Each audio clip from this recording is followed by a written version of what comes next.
This AU takes place in an unknown amount of years after the neutral route. My guess is about a decade, but who knows. In this neutral route, all the main characters survive. Torio tries to become queen, but the monsters, led by Undyne, rebel and force her back into the ruins. Meanwhile, Undyne reinstates the war on humans, but to a much larger and more extreme extent. However, a lot of time would go by with no humans falling. So much time, in fact, that the core, the source of all magic, food, and monsterified air in the underground, stops working, since the scientist who built it is lost to the void.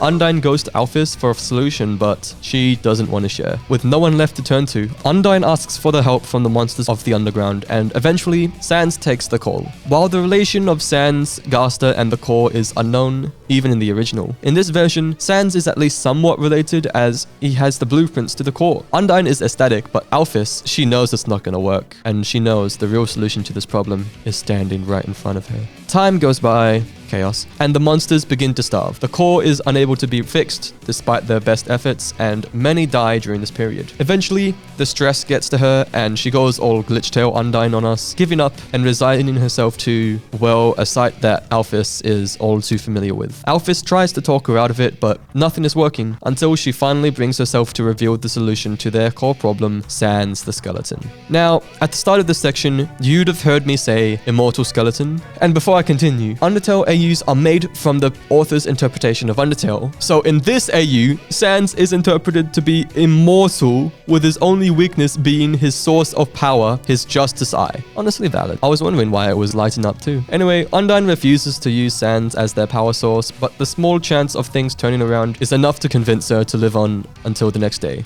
and is enough to put the fear of God into Sans. Queen of the Underground and smartest monster alive didn't think to search for echo flowers? Unbelievable. The next couple of weeks pass and Sans has locked himself away, trying to come up with a solution that doesn't involve him. Meanwhile, Papyrus is headed off to the castle. After one attempt of many to get Sans out of his room, he begins heading off when Sans stops him. Afraid of what they might do to Papyrus at the castle, Sans offers to take his place. Luckily for him, Undyne still doesn't want to go through with Alphys' plan, despite him pushing his luck like, try me? You know she's on your side. What's with the attitude? However, Sans seems to have come up with a different plan for the core, telling Undyne, let's destroy the core.